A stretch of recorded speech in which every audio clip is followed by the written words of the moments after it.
Бытует мнение, что работа в пожарной охране является легкой, и что пожарные на дежурных сутках в основном спят и ничего не делают. Но это большое заблуждение.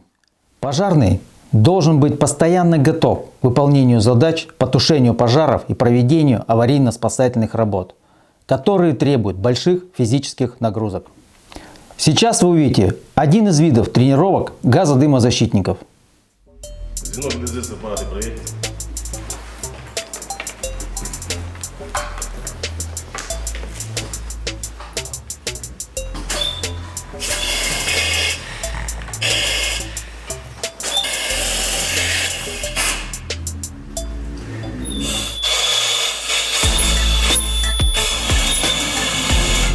Газозащитники Евдоким, включение в аппарат готов, давление 208.